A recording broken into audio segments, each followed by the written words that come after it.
მთელი ღამის განმავლობაში ირანულ ქალაქებში ამერიკული და ებრაული რაკეტები ცვიოდა, დარტყმები განხორციელდა 7 უწყების სამმართველო ცენტრებზე.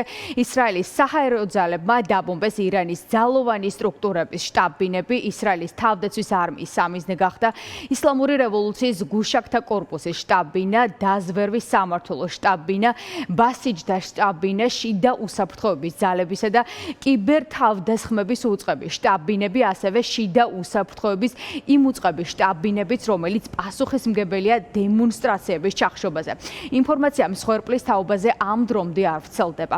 საჰაერო ძალებმა ბალისტიკური რაკეტები გაუშვეს ბუკანში, ირან-ერაყის საზღვრის სიახლოვეს. რამდენიმე წუთის წინ ძლიერი აფეთქებები მოხდა თეირანში არტეშის გზატკეცელთან ახლოს. გავრცელებული ინფორმაციით დაიბომბა ირანის ისლამური რევოლუციის რესპუბლიკის არმიის კუთვნილი პოზიციების. განადგურდა ირანის ბალისტიკური რაკეტების ათობით ინფრასტრუქტურა, მათ შორის რაკეტების გამშვები და თავდაცვის სისტემები, რომლებიც საფრთხეს წარმოადგენდა და ასევე თვითმფრინავები. ამერიკისა და ისრაელის სამხედრო ოპერაციას ტრამპი ისტორიულად წარმატებულს უწოდებს. შეერთებული შტატების პრეზიდენტი ამბობს, რომ შტატების სამიზნე იქნება ყველა, ვინც ირანის ამჟამინდელი რეჟიმის ლიდერობას ისურვებს.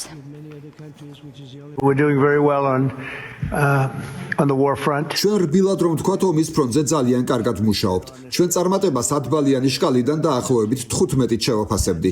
ირანის რაკეტები სწრაფად ნადგურდება, მათი გამშვები და ნადგარები ნადგურდება. ისინი თავს ესხმიან მეზობლებს. ზოგიერთ შემთხვევაში ისინი თავს ესხმიან მოკავშირეებს ან მათ, ვინც არც ისე დიდი ხნის წინ მათი მოკავშირეები იყვნენ. ეს სინამდვილეში არის ერი, რომელიც კონტროლიდან იყო გასული. მათი ხელმძღვანელობა სწრაფად იშლება. ყველა, ვისაც ლიდერობა სურს, საბოლოოდ კვდება. სარაკეტო განგაში იყო ისრაელშიც. მთელი ღამის განმავლობაში ირანი რაკეტებს ისრაელის მიმართულებით უშვებდა. ღამით ირანიდან ისრაელში 3 სარაკეტო იერიშეც განხორციელდა. სავარაუდოდ ბალისტიკური რაკეტა ჩამოვარდა ისრაელის ომის სამინისტროსთანაც. კადრებში კარგად ჩანს, რომ განადგურებულია მიმდებარე და არსებული შენობებიც. ისრაელის მთავრობამ მშვიდობიან მოქალაქეებს თავშესაფრებში ჩასვლისკენ მოუწოდა. სირენები გააქტიურდა ცენტრალურ ისრაელსა და დასავლეთ სანაპიროს ჩრდილოეთ ნაწილშიც. ამერიკისა და ისრაელის სამხედრო ოპერაცია გრძელდება. ის განცხადება ომის მინისტრმა რამდენიმე საათის წინ პენტაგონში გააკეთა. პიტ ჰექსეტი ამბობს, რომ ოპერაცია ისტორიულად წარმატებულია და მალე ამერიკისა და ისრაელის საჰაერო ძალები ირანის ცაზე სრულ დომინაციას დაამყარებს. ამის შემდეგ შტატები ირანში სამხედრო ოპერაციის გაფართოებას დაიწყებს. წინ უფრო მეტი და ძლიერი დარტყმები, ამბობს ჰექსეტი და ანონსებს, რომ ამერიკის ცენტრალური სარდლობა ირანის ცაზე 2000 ფუტის ბომბების ჩამოყრას დაიწყებს.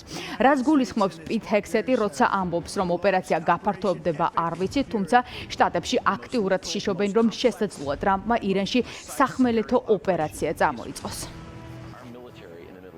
And as President Trump said, more and larger waves are coming. We are just getting started. პრეზიდენტმა ტრამპმა, როგორც თქვა, ჩვენ დავხარჯავთ იმდენ დროს, რამდენიც საჭიროა, რათა მივახციოთ წარმატებას. მხოლოდ 4 დღე გავიდა და შედეგები უკვე წარმოუდგენლად ისტორიულია. რეალურად მხოლოდ შეერთებულ შტატებს შეუძლია ამის მეთაურობა, მაგრამ როდესაც ამას ისრაელის თავდაცვის ძალებს დაუმატებ, გამანადგურებელ შესაძლებლობებს, ეს კომბინაცია ნიშნავს რადიკალი ისლამისტი ირანელი მტრების სრულ განადგურებას. ჯერ მხოლოდ მეოთხე დღეა. ჩვენ ახლახან დავიწყეთ მათი შესაძლებლობების ჩამოშლა, დემორალიზაცია და განადგურება. ჯერ ძალიან ადრეა და როგორც პრეზიდენტმა ტრამპმა თქვა, ჩვენ დავხარჯავთ იმდენ დროს, რამდენიც საჭიროა იმისთვის, რომ წარმატებას მივახციოთ. ერთ კვირაზე ნაკლებ დროში მსოფლიოში ორ ყველაზე ძლიერ საჰაერო ძალას ირანის ცაზე სრული კონტროლი ექნება. ირანელი ლიდერები ცაში აიხედავენ და იქ მხოლოდ შეერთებული შტატების და ისრაელის საჰაერო ძალებს დაინახავენ ყოველდღიურად, იქამდე სანამ ჩვენ არ გადავწყვეტ, რომ ყველაფერი დასრულდა. ირანი ამის საპასუხოდ ვერაფერს გააკეთებს. წინ უფრო მეტი და ძლიერი ტალღებია. ჩვენ მხოლოდ ახლა ვიწყებთ, როცა ირანის ცაზე სრულ კონტროლს დავამყარებთ, შეერთებული შტატები 500,000 და 2000 ფუნტიანი ბომბების ჩამოყრას დაიწყებს. ირანში საჰაერო უპირატესობის დამყარების შემდეგ ამერიკის შეერთებული შტატები ახლა დაიწყებს გაფართოებას ქვეყნის შიგნით.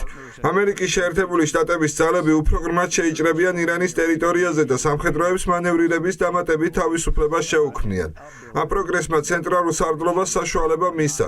დაემყარებინა ლოკალიზებული საჰაერო უპირატესობა ირანის სანაპიროს სამხრეთ ფლანგზე და გაერღვია მათი თავდაცვითი სისტემა სიზუსტითა და ცეცხლსაცროლის ძალით.